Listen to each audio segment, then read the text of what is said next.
Habang naghihintay ako ng pasahero, may biglang isang rider na lumapit sa akin at galit na galit. Baka muna, ano problema mo?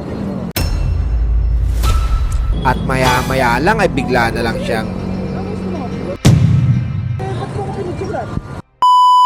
Pero bago kumpisaan ang kwento ko, hayaan nyo muna ako mga tropa na ibahagi sa inyo ang dagdag impormasyon sa kapatid kong nawawala at may kapansanan. Plus magsampung taon nang nawawala ang kapatid kong may kapansanan, may sakit siyang epilepsy at paralisado ang kanyang kaliwang bahagi ng katawan mula sa kanyang mga braso, kamay at maliit na bahagi ng kanyang mga binti. Balik tayo sa kwentuhan mga tropa, maaga kaming kumain ng aking buong pamilya. Almusal pa lang pero parang pangtanghalian na, para daw tipid sabi ng iba. Habang kumakain kami ng aking asawa at ang aking mga anak ay napapaisip na naman ako sa araw na ito. Magsisimula na naman ang aking misyon sa paghahanap. Kada subo may kasamang panalangin. Kada nguya ng pagkain may kasamang bulong na sana ngayon na nga. Tuwing weekend lang ako nakakabawi sa paghahanap. Lunes hanggang Biyernes nasa duty ako. Ginagampanan ang responsibilidad at sinumpaang tungkulin para sa bayan. Pero sa pagsapit ng Sabado at Linggo, ibang laban na ito. Hindi na ang trabaho, hindi na ang kita, kundi ang pagmamahal ng isang kapatid.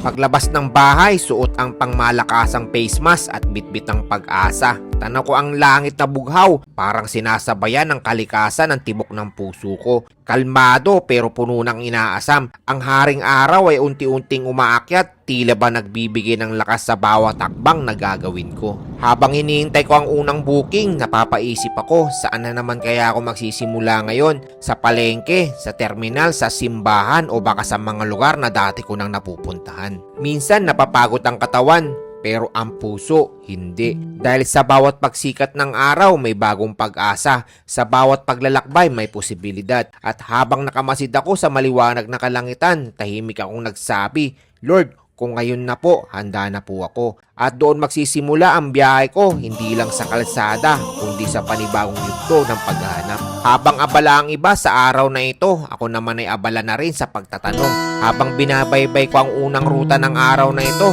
dama ko ang kakaibang kombinasyon ng kaba at pananabik. Parang bawat kanto may posibilidad, bawat taong madaanan, may tanong sa isip ko, ikaw na kaya ang makapagtuturo. Sa bawat pasahero ko ay tinuturing kong biyaya na baka isa sa kanila ay magbilang anghel. May ilan sa kanila umiiling, may ilan nag-iisip sandali, may iba naman nagsasabi na nakita raw nila pero hindi sigurado. Kumakapit ako doon kahit sa isang malit na detalye, malaking bagay na sa akin, isinusulat ko sa aking isip ang lugar na nabanggit, doon ang susunod kong pupuntahan. Habang umaandar ang aking motor, napatanaw ko sa aking side mirror. Nakita ko ang aking sarili, pagod ang muka at ang aking mga mata, pero buo ang loob. At habang naghihintay ng panibagong booking, may biglang lumapit sa akin, kapwa ko rider, at siya ay galit na galit. Mas minaigi ko munang siya ay pakinggan at obserbahan at tumahimik muna.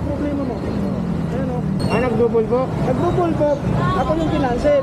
Tapos binidyoan ko, nagalit to. Yung nagalit, yung rider na to. Wala akong karapatan magalit, sabi ko. Sabi na, ba't mo ko pinagsulat? Sabi ko, ikaw ba pinagsulat ko? Sabi ko.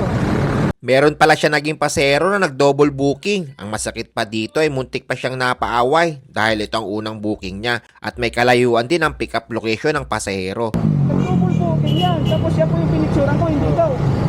Naglaan na rin kasi siya ng oras at effort upang masundo ito. Pero pagdating niya sa lugar ay naunahan siya ng ibang kulay. Kaya ang ginawa ng pasero ay kinansel ang booking niya kahit nasa pick-up location na siya. Kaya ang ginawa ko ay pinakalma ko muna siya bago ako umalis para makabalik siya sa biyahe ng may kapayapaan ng loob at presence of mind para sa ligtas na biyahe niya. Marami pa na darating na booking.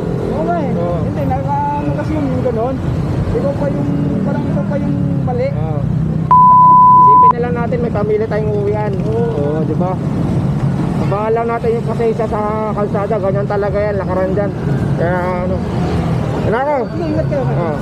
Sa kapwa ko rider, lagi nating tatandaan, tulad ng buhay, hindi lahat ng sitwasyon kailangan ng tapatan ng init ng ulo. Hindi kapwa rider ang kalaban, ang totoong laban ay araw-araw na hamon ng buhay, hindi ang isa't isa. Ang mahinahong salita lamang ang pwede makapagpipigil sa malalaking gulo. Panandalian lang ang booking pero pangmatagalan ng reputasyon at samahan sa kalsada dahil walang magtutulungan kundi tayo-tayo din naman. Minsan mawawala ang isang kita pero may darating na mas maayos. Ang mahalaga, nakaiwas ka sa gulo at nakauwi ka ng ligtas sa iyong pamilya. Sa init ng kalsada at kabuhayan, ang tunay na panalo ay ang marunong magpakumbaba at umiwas sa gulo. Dahil ang respeto at disiplina ang tunay na pangmalakasan ng isang rider, hindi ang lakas ng loob na makipag-away. Nasa gulong na.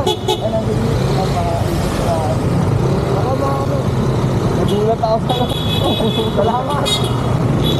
At para naman sa mga pasaherong nagdo-double booking, huwag mag-book ng higit sa isa kung hindi naman kailangan.